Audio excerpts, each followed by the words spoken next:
अस्सलाम वालेकुम। बेटा मैं अपने नेक्स्ट डिस्कशन लेक्चर के साथ स्टार्ट करने लगा हूँ और आज मैं आपको जो लेक्चर देने लगा हूँ वो इनऑर्गेनिक केमिस्ट्री का एक छोटा सा लेक्चर है और वो है नाइट्रोजन एंड सल्फर के नाम से बेटा। ठीक है, तो हम स्टार्ट करने लगे हैं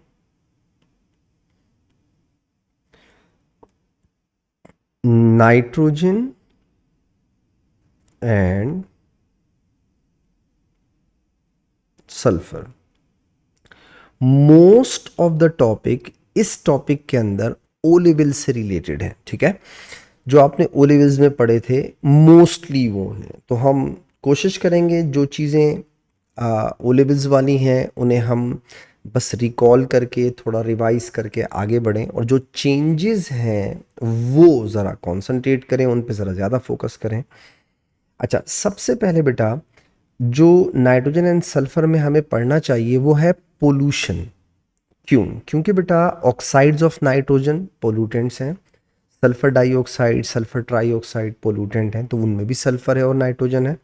तो जो सबसे पहला टॉपिक मैं आपके साथ डिस्कस करना शुरू कर रहा हूँ वो है पोल्यूशन का बेटा। मुझे उम्मीद है इंशाल्लाह बहुत सारी बातें आपको याद आ जाएंगी जो आपने ओ लेवल्स में पढ़ी हैं बेटा। पोल्यूशन, पहले तो डेफिनेशन छोटी सी, ठीक है, छोटी सी बात याद रखिएगा फॉर्मेलिटी के लिए। Harmful substances for the environment, harmful substances for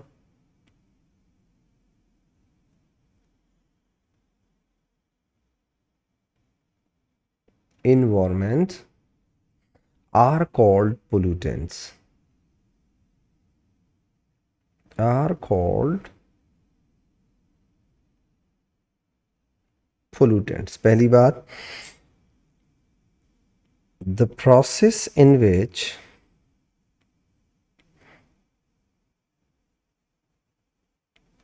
pollutants enter into the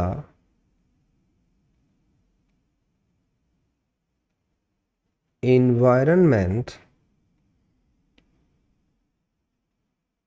is called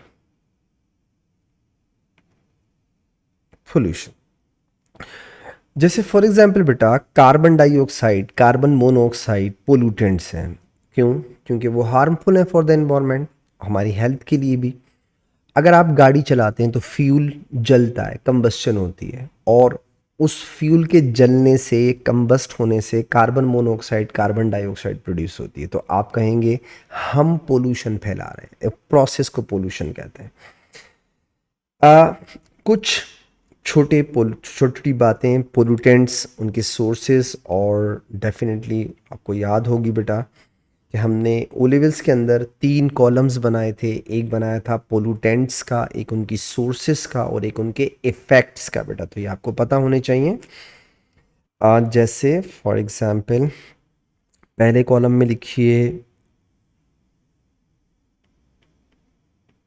pollutants, दूसरे में लिखिए बेटा सोर्सेस,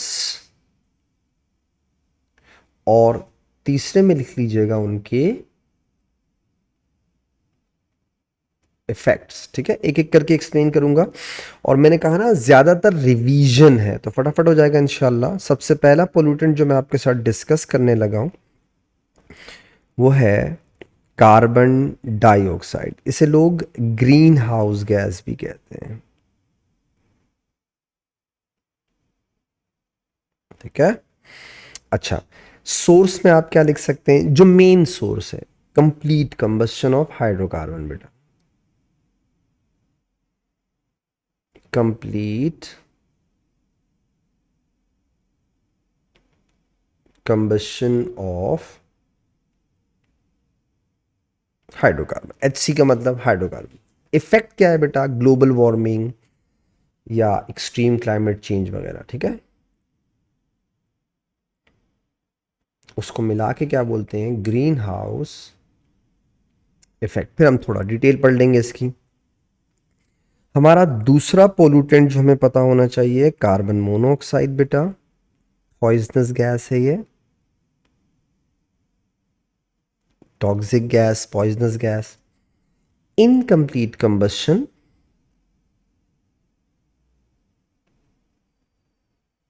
इनकम्प्लीट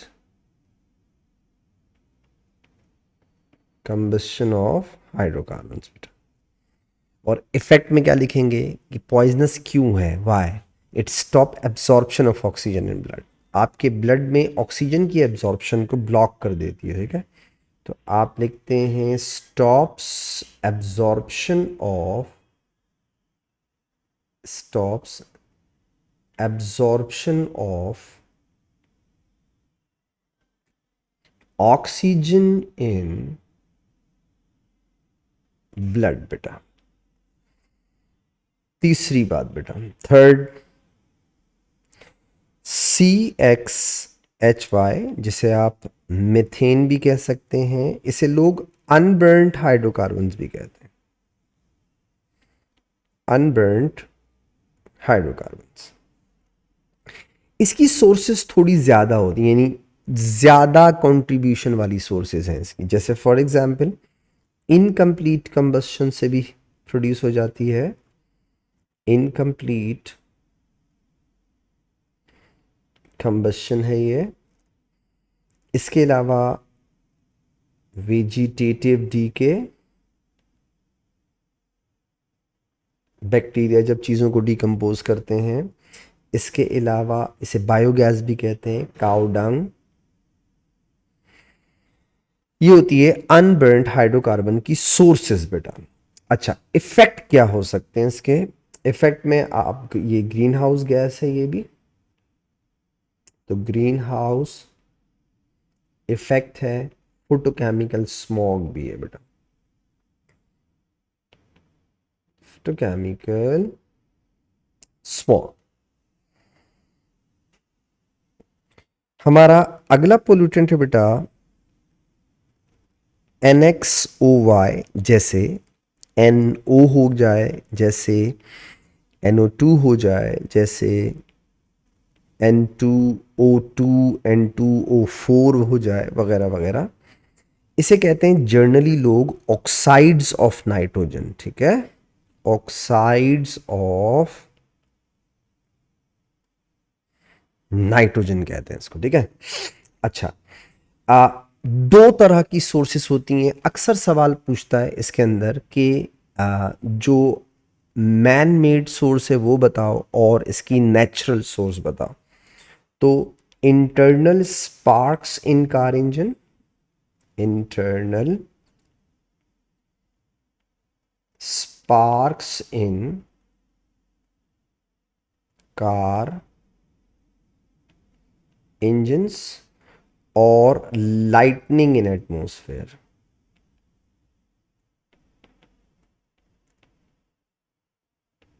ये दो सोर्सेस होंगे, इसमें से एक नेचुरल है और एक man made.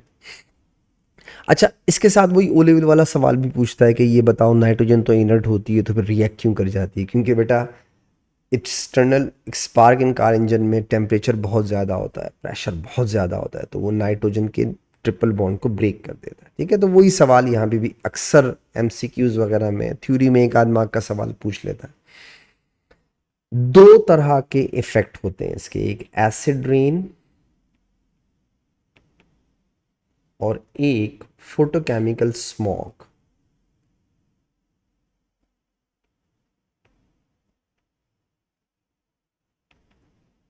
Photochemical smog.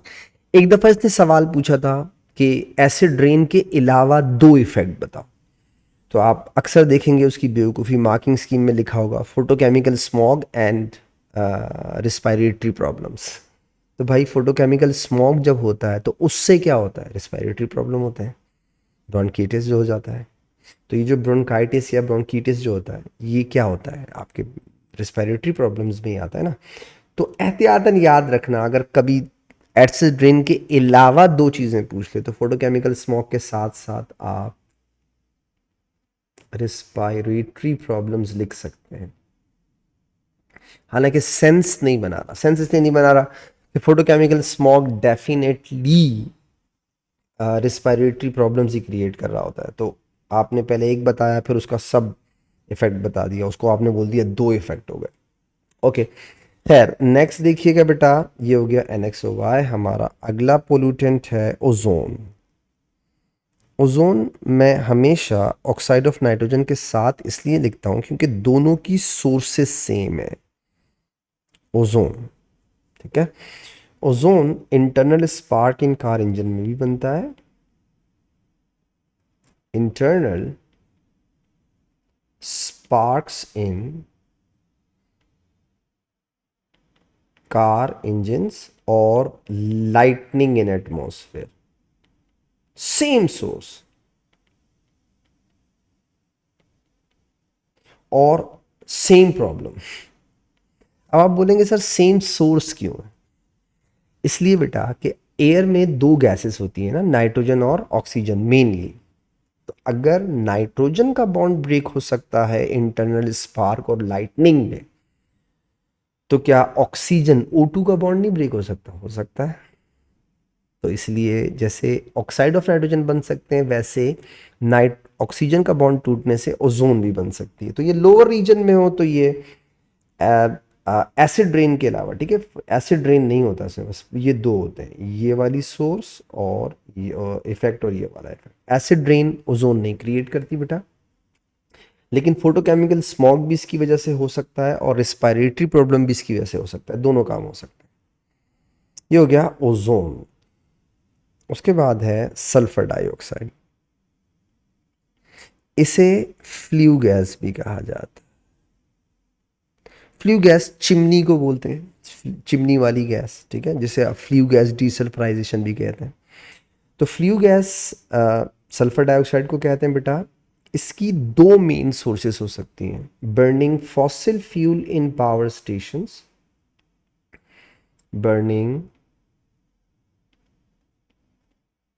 fossil fuel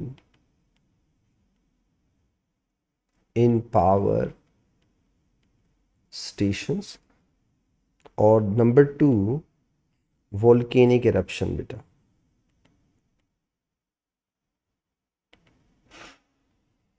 और इसकी जो सबसे बड़ी प्रॉब्लम है वो है एसिड रेन। ये मेन कंट्रीब्यूशन शो करती है उसके अंदर, एसिड रेन। उसके बाद है बेटा CFC, chlorofluorocarbons. Old AC, fridge,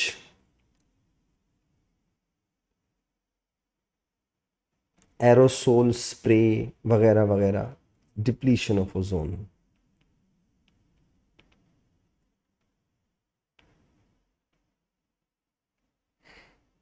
और एक और है आखिरी, वो है लेड।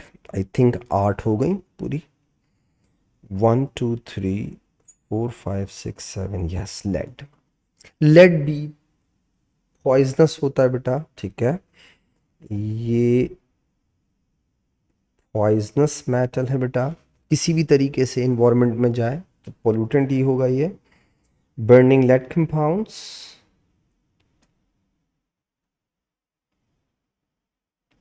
जैसे लेड एडिटिव्स वगैरह होते हैं, टेट्रामीथाइल लेड, टेट्राइथाइल लेड, जो कंबशन इंक्रीज करने के लिए यूज़ किए जाते थे पहले, अब तो बैन हो गया, बट लेड भी प्रॉब्लम है। और इससे जो है ना ब्रेन जो डिजीज होती हैं,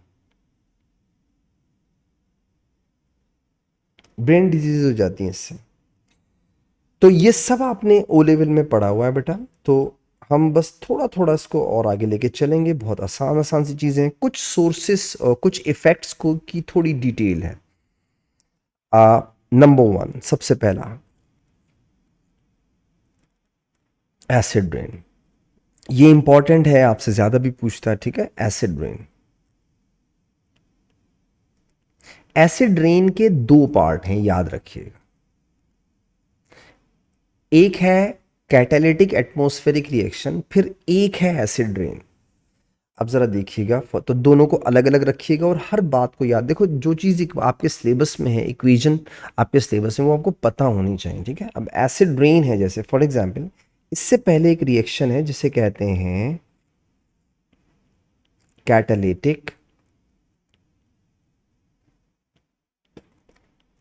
एटमॉस्फेरिक रिएक्शन। बेटा कैटालिटिक एटमॉस्फेरिक रिएक्शन, अच्छा होता क्या है,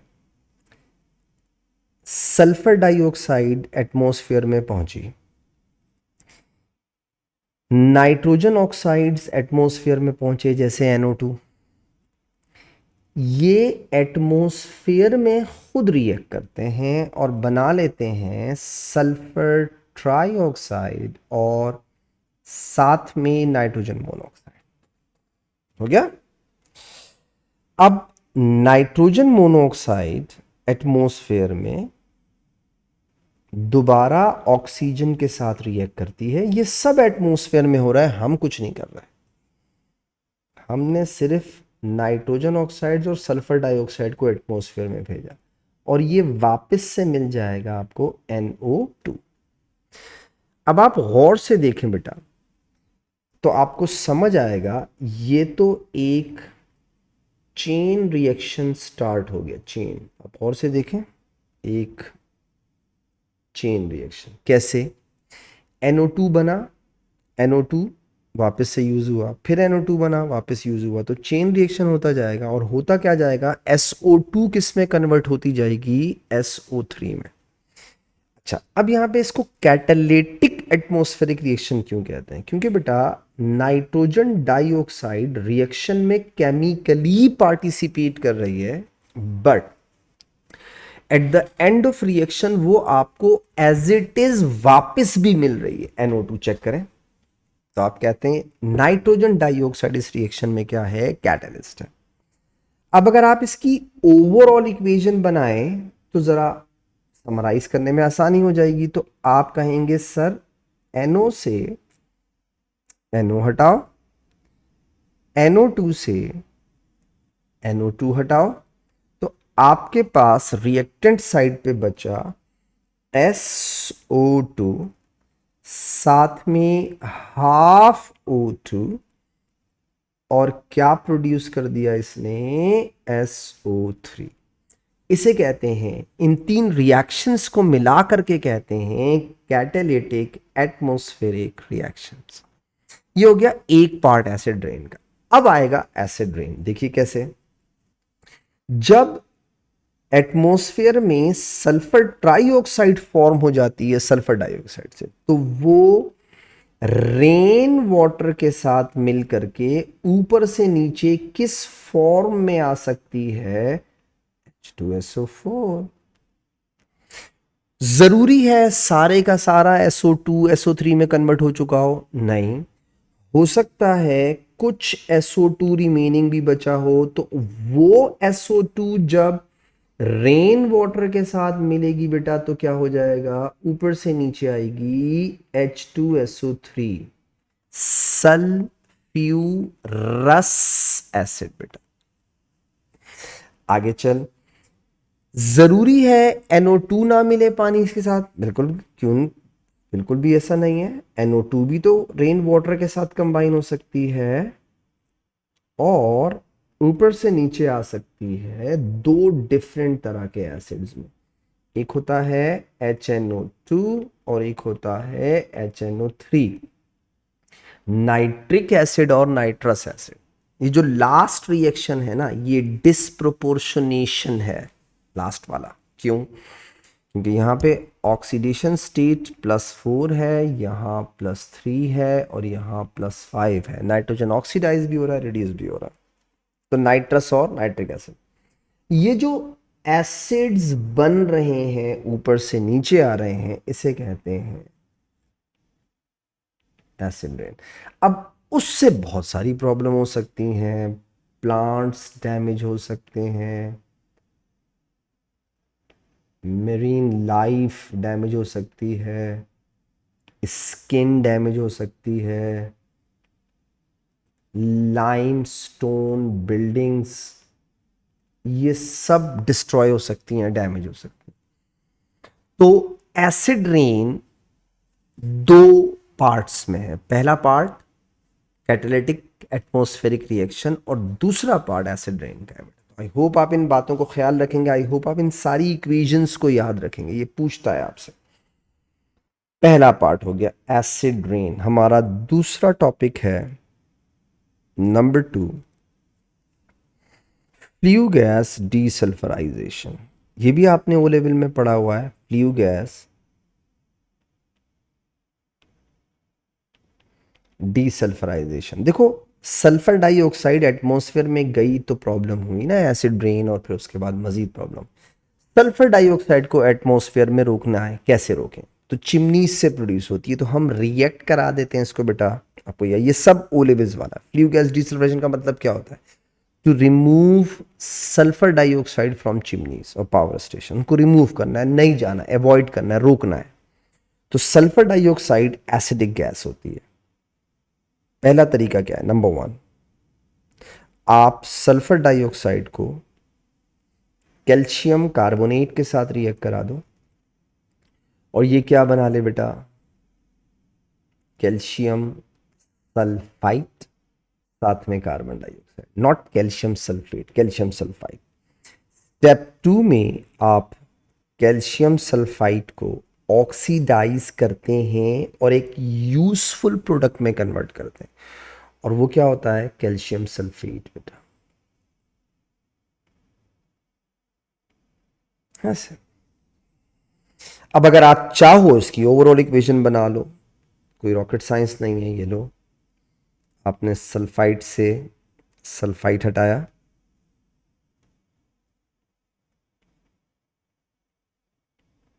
आपके पास एरो से पहले क्या बच रहा है? SO2 plus calcium carbonate plus half O2। बेटा प्रोडक्ट साइड पे क्या बच रहा है? CaSO4 plus CO2। ये एक तरीका, एक और तरीका भी है। दोनों आपने ओ लेवल में पढ़े हैं, जस्ट रिवाइज करा, ठीक है। स्टेप 2 एक और तरीके से भी हो सकता है। ये एक तरीका, एक और, आप सल्फर डाइऑक्साइड को कैल्शियम कार्बोनेट के साथ रिएक्ट कराने के बजाय लाइम के साथ रिएक्ट करा दें, कैल्शियम ऑक्साइड। अब क्या होगा? ये पहले स्टेप में बना लेगा कैल्शियम सल्फाइड, और कैल्शियम सल्फाइड को यूजफुल प्रोडक्ट में कन्वर्ट करने के लिए आप उसकी ऑक्सीडेशन करते हैं। आपने ऑक्सीडेशन की बेटा, तो ये बना लेगा CaSO4। आप चाहें इसकी भी ओवरऑल इक्वेशन बना लें, इससे ये रिमूव किया। अब आप चेक करें बेटा, एरो से पहले क्या बच रहा है? SO2 CaO half O2 gives you CaSO4। क्या? अच्छा, इस पूरे प्रोसेस को क्या बोलते हैं? Flue gas desulphurisation. तो सही है, रिमूवल होती basically, removal of SO2 from chimney of power stations. दो बातें हो गई। तीसरी बात पे आते हैं बेटा,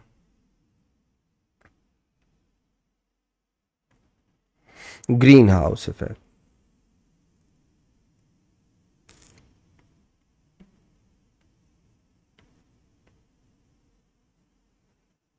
अच्छा, इसमें ना ये जो सल्फर डाइऑक्साइड की रिमूवल है, इसमें ना कभी कभी एक सवाल अटैच करके भी दे देता है, ख्याल रखिएगा। कभी कभी बोल देता है कि यार ये बताओ कि अगर हम चाहें कि सल्फर डाइऑक्साइड एटमॉस्फेयर में ना जाए तो क्या इसके अलावा कोई तरीका है? हाँ है। आप लो सल्फर फ्यूल यूज़ करें या आप जो है वो ऑल्टरनेट एनर्जी रिसोर्सेज यूज़ करें। यानी अगर आप पावर प्लांट्स में फॉसिल फ्यूल जला रहे हैं तो आप पावर प्लांट्स जो हैं वो हाइड्रो पावर प्लांट्स बना लें, विंड पावर प्लांट्स बना लें, सोलर सिस्टम निकालें। ऑल्टरनेट भी पूछता है कि ये बताओ कि अगर हमें सल्फर डाइऑक्साइड कम करें, तो ये तो एक तरीका है। इसके अलावा आप ऑल्टरनेट एनर्जी रिसोर्सेज यूज़ कर सकते हैं। ठीक है, यहाँ इसके लिए ये एक दफ़ा एक सवाल पूछा था इसने कि अगर हमें सल्फर डाइऑक्साइड को एटमॉस्फेयर में जाने से रोकना है या कम करना है या हम चाहते हैं ना जाए तो हमें क्या करना चाहिए।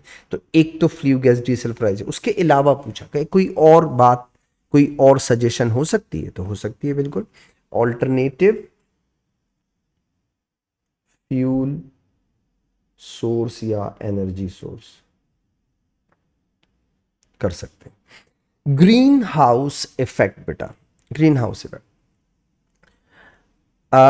वही ओ लेवल्स का है एक्चुअली। जो अर्थ के अराउंड लेयर लगी हुई है, ठीक है, और वो जो लेयर है वो मीथेन और कार्बन डाइऑक्साइड की होती है बेटा।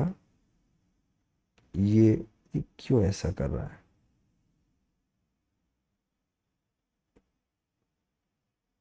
ये कार्बन डाइऑक्साइड और मीथेन की ये reflected radiations from earth trap करती है। देखो बेटा, सनलाइट से जो रेडिएशन आ रही है वो अर्थ एब्जॉर्ब करता है, बाकी रिफ्लेक्ट कर देता है। ठीक है, अब जो रेडिएशंस रिफ्लेक्ट होती हैं वो इन गैसेस में एब्जॉर्ब होती हैं, और रात के टाइम जब सनलाइट नहीं होती और अर्थ को एनर्जी की ज़रूरत होती है तो ये ट्रैप्ड एनर्जी वापस अर्थ की तरफ रिफ्लेक्ट कर दी जाती है। अब हुआ क्या है कि अगर ये लेयर थिक हो जाए तो जितनी ट्रैप होनी चाहिए एनर्जी वो नहीं होगी, उससे ज़्यादा होगी। तो जाहिर बात है रिफ्लेक्ट भी ज़्यादा होगी, तो ओवरऑल टेम्परेचर क्या कर जाता है? राइज। इसे कहते हैं ग्लोबल वार्मिंग, पहली बात। तो ये जो ग्रीन हाउस इफेक्ट है, इससे क्या क्रिएट होता है? Global warming. ओवरऑल टेम्परेचर बढ़ रहा है। अब ग्लोबल वार्मिंग से सबसे ज्यादा जो इफेक्ट हो रही है चीज, वो आपने नोट की होगी, वो है climate change. And that is not normal climate change, that is extreme climate change. यानी इस ग्लोबल वार्मिंग की वजह से जो प्रॉब्लम हो रही है वो है एक्सट्रीम क्लाइमेट चेंज। फिर जाहिर बात है जहाँ बारिश ज़्यादा होंगी तो फ्लड्स आएंगे, इरोजन ऑफ सॉइल होगी, प्लांट्स और जो आपके एनिमल्स वगैरह हैं वो इफ़ेक्ट होंगे। मतलब फॉरेस्ट इफ़ेक्ट हो रहे हैं, हर चीज़ इफ़ेक्ट हो रही है ग्रीन हाउस इफ़ेक्ट से। ठीक है, तो green house effect natural process था, हमने उसे ख़राब कर दिया। क्यों? हमने उसकी लेयर को थिक कर दिया, दैट्स वाई। तो ये बिल्कुल इसमें कोई ख़ास बात, कोई अलग सी चीज़ नहीं है, सब as it is O level सा कॉपी पेस्ट है। तो मुझे नहीं लगता मुझे यहाँ पे ज़्यादा टाइम लगाना चाहिए। ठीक है, डिप्लीशन ऑफ ओजोन।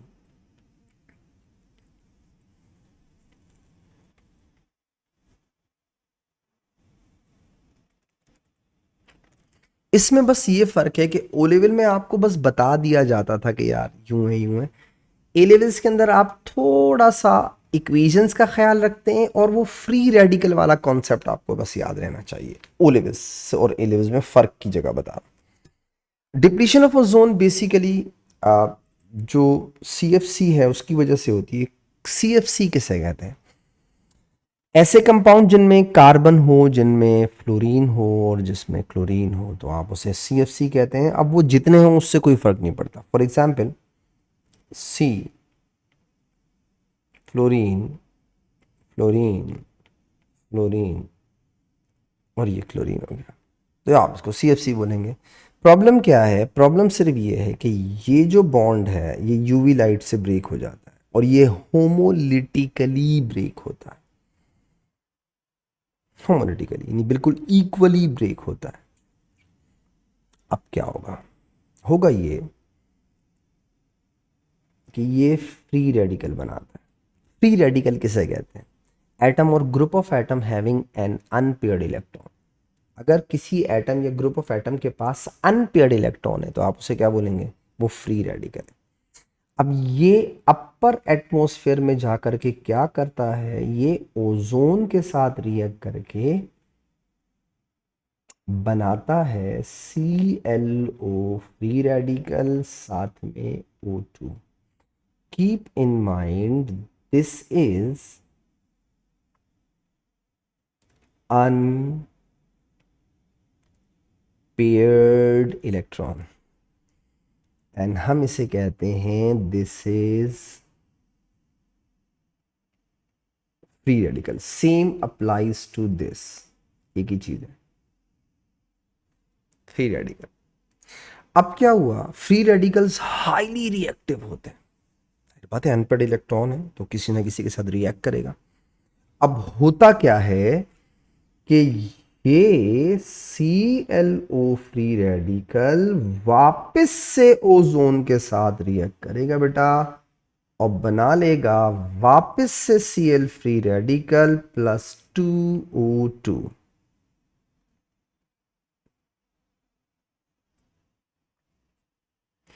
ठीक है, आप चेक करें, अभी थोड़ी देर पहले मैंने आपको ऊपर बताई थी कैटालिटिक एटमॉस्फेरिक रिएक्शन के अंदर ये भी बेसिकली क्या होता है, चेन रिएक्शन स्टार्ट हो जाता है। और इसमें भी आपका Cl डॉट जो मैंने बनाया फ्री रेडिकल वो कैटलिस्ट है, क्योंकि देखो रिएक्शन में पार्टिसिपेट कर रहा है और वापस से मिल रहा है। अगर आप इसकी ओवरऑल इक्वेशन बनाना चाहें कि डिप्लीशन ऑफ ओजोन कहते हैं किसको, ये देखें, आप ClO से ClO कैंसिल करें, आप Cl से Cl कैंसिल करें, तो आप चेक करें आपके पास एरो से पहले क्या बच रहा है। आपके पास एरो से पहले बच रहा है 2O3 और आपके पास एरो के बाद क्या बच रहा है, 3O2। इसे कहते हैं डिप्लीशन। अब सवाल ये है कि ये जब डिप्लीट कर रहा है तो ये तो हमें नहीं यूज़ करना चाहिए था। जी, नहीं यूज़ करना चाहिए था। इसके बहुत सारे पहले यूजेस होते थे। ये अच्छा सॉल्वेंट होता था, कि ये नॉन फ्लेमेबल था, ये नॉन पॉइजनस था, ये वोलाटाइल था, बहुत सारे यूजेस थे। इसी वजह से लोग इसे बहुत फ्रीक्वेंटली यूज़ करते थे। लेकिन बाद में पता चला कि इसमें एक ऐसी प्रॉब्लम है जो बाद में चल के बड़ी प्रॉब्लम बन रही है। अब क्या हुआ, जब आप इसे CFC कहते हैं और इसकी वजह से प्रॉब्लम है, तो हमने क्या किया, इसका एक ऑल्टरनेट बनाया जिसका नाम हमने रखा HFC। आप CFC को बोलते हैं क्लोरोफ्लोरोकार्बन, तो आज आप HFC को क्या बोलेंगे, हाइड्रोफ्लोरोकार्बन। यानी हमने ये वाला बॉन्ड रिप्लेस कर दिया, वही सारे काम है, बस एक बॉन्ड रिप्लेस करके हाइड्रोजन लगा। अब ये यूवी लाइट में ब्रेक नहीं होता। क्यों? क्योंकि इनकी कार्बन और हाइड्रोजन की बॉन्ड लेंथ कम होगी एज कंपेयर टू कार्बन और क्लोरीन। क्यों? क्योंकि क्लोरीन का रेडियस बड़ा है, हाइड्रोजन का रेडियस छोटा है, इसलिए। अब ये वाला जो HFC है, इसको हम यूज़ करते हैं, सारी प्रॉपर्टीज़ हैं इसकी, और हम बेफिक्र हैं कि कार्बन और हाइड्रोजन का बॉन्ड यूवी लाइट से ब्रेक हो जाएगा। नहीं होगा, क्योंकि उसकी बॉन्ड एनर्जी ज़्यादा है, क्योंकि उसका रेडियस छोटा है तो बॉन्ड लेंथ छोटी है तो बॉन्ड स्ट्रॉन्गर है। आई होप ये हमने हेलोजन में भी डिटेल से पढ़ा था तो समझ में आ गई होगी बात। ये कौन सा फैक्टर था? फोर्थ। हमारा फिफ्थ फैक्टर बेटा, पांचवा फैक्टर, फोटोकेमिकल स्मॉग।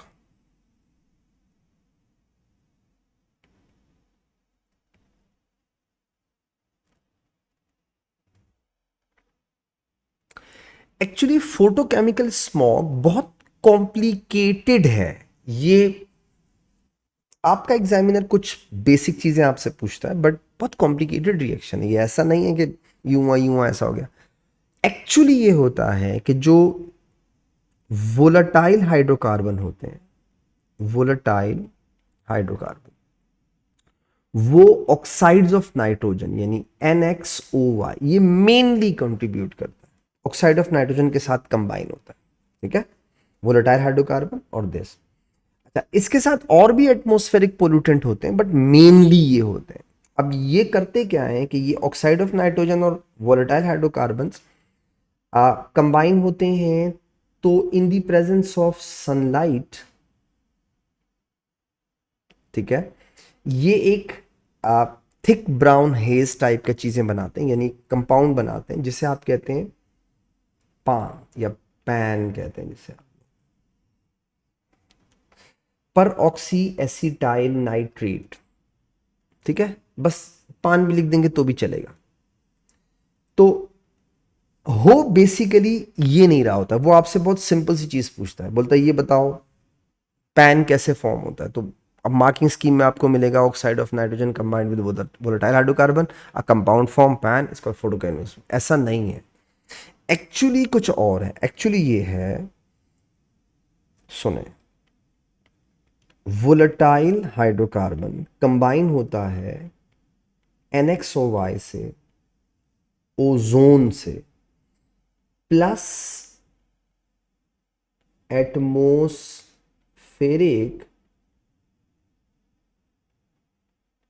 पोल्यूटेंट्स होते हैं, प्लस डस्ट पार्टी। मैंने कहा ना बहुत कॉम्प्लिकेटेड होता है dust particle.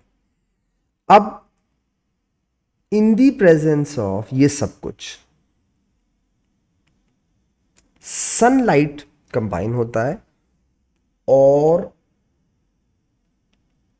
Thick brown hedge बनाता है, उसे कहते हैं फोटोकेमिकल स्मॉग। और फोटोकेमिकल स्मॉग में जो मेन कंपाउंड बनता है वो होता है पर ऑक्सी एसिटाइल नाइट्रेट, पान जिसे आप कहते हैं।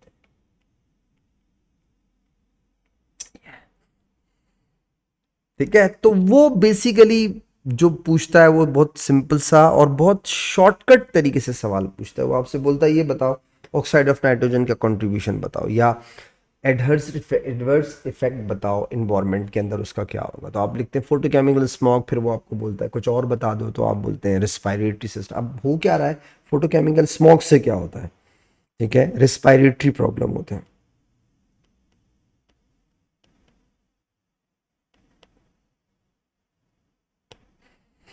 तो उसका मतलब है ऑक्साइड ऑफ नाइट्रोजन से रिस्पायरेटरी प्रॉब्लम होते हैं इनडायरेक्टली। ठीक है, आई होप बात समझ में आ गई होगी। तो ये सिंपल सा है, करके पूछता है आपसे। ये बहुत कॉम्प्लिकेटेड रिएक्शंस हैं और बहुत कुछ है इसके अंदर, बहुत कुछ इन्वॉल्व है इसके अंदर। ये हो गया हमारा फोटोकेमिकल स्मोक। हमारी 6th हेडिंग है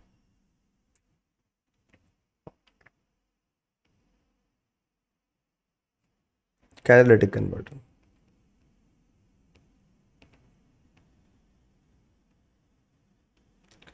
as it is O level वाला कॉपी पेस्ट एज इट। जैसे फॉर एग्जांपल आपको याद होगा कि एक ये कन्वर्टर करता क्या है, कन्वर्ट करता है मोर हार्मफुल गैसेस को, इंस्ट्रूमेंट है, मोर हार्मफुल गैसेस इनटू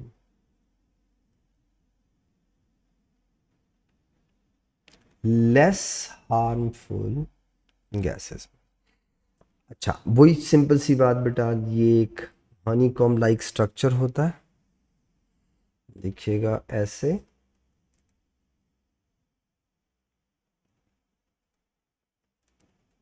और इसमें हनीकॉम लाइक स्ट्रक्चर ऐसे बने हुए होते हैं, और ये इसलिए बने होते हैं ताकि एफिशिएंसी बढ़े, इसमें पाउडर्ड कैटलिस्ट होता है। क्यों? ताकि एफिशिएंसी बढ़े, मैक्सिमम कन्वर्जन हो सके। अच्छा, अब किन बातों का ख्याल रखना है आपने, सुनिए। पहली बात तो ये ख्याल रखनी है कि इसमें कैटलिस्ट क्या यूज़ होता है। ठीक है, वही ओलिविस वाली कॉपी पेस्ट है, दोबारा से बता रहा हूँ आपको मैं बेटा।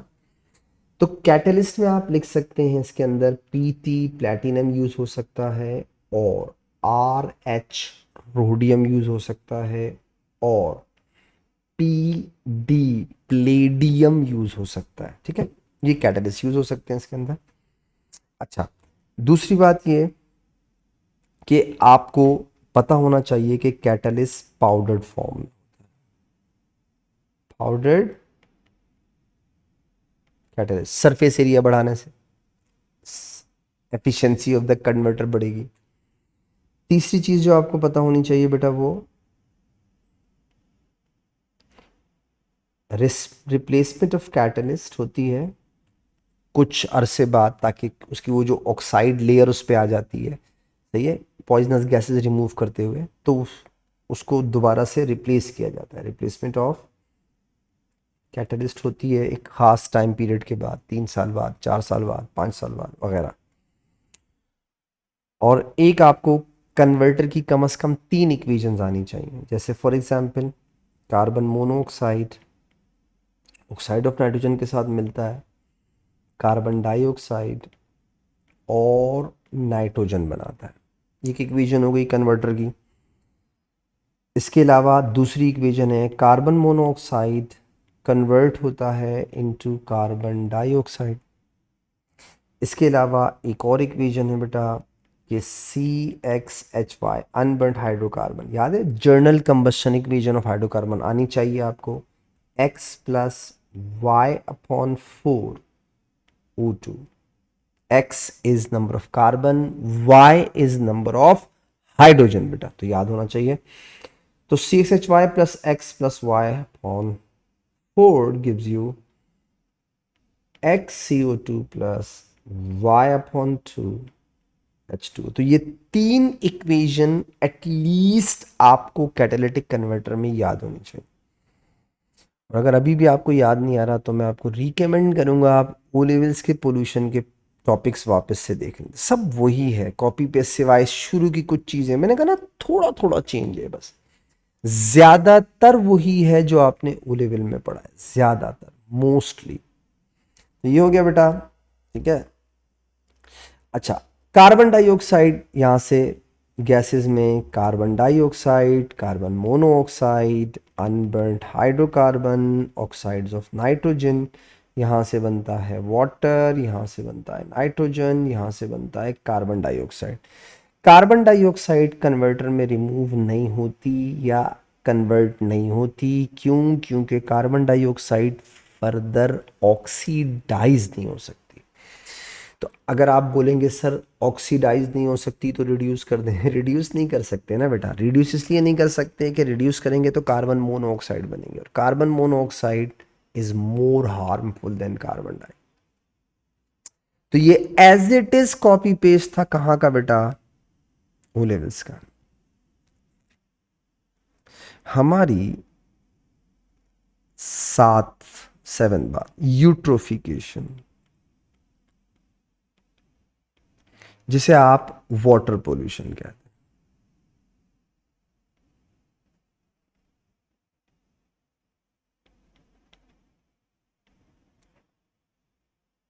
O levels as it is copy paste. Excess fertilisers करते क्या है?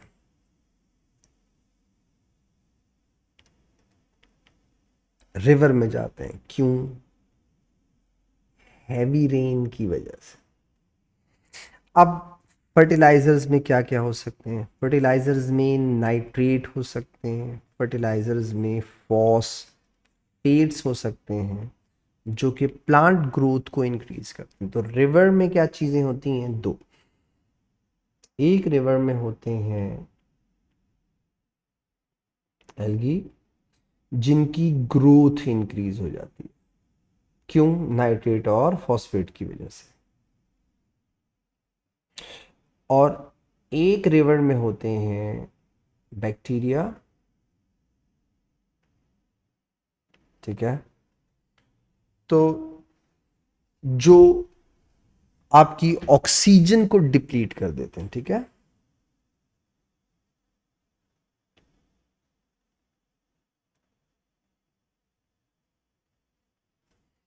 ऑक्सीजन को डिप्लीट करते हैं, तो डेफिनेटली एल्गी की ग्रोथ बढ़ेगी। तो ब्लॉक करते हैं ये लोग सनलाइट प्लस ऑक्सीजन बेटा। और ऑक्सीजन डिप्लीशन से प्लांट्स खत्म हो जाते हैं।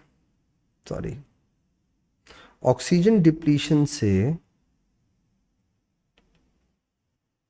फिशेस या फिश खत्म होंगी, और ऑक्सीजन सनलाइट की डिप्लीशन से बेसिकली प्लांट्स खत्म होंगे। इस डिस्ट्रक्शन को क्या कहते हैं?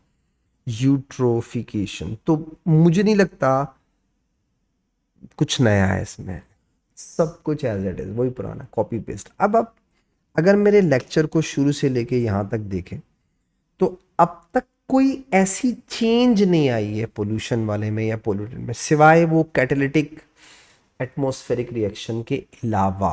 वो थोड़ा डिफरेंट है, बाकी सब कुछ सेम। तो इंशाल्लाह बेटा अपने नेक्स्ट डिस्कशन लेक्चर में इस टॉपिक को ख़त्म कर दूंगा। छोटा सा ही टॉपिक है ये, इंशाल्लाह, ठीक है। आई होप इससे फ़ायदा हुआ होगा। नेक्स्ट क्लास में इंशाल्लाह इसे एंड कर देंगे, नाइट्रोजन और सल्फर को। तब तक के लिए इजाज़त दीजिएगा, दुआ में याद रखिएगा। अल्लाह हाफ़िज़।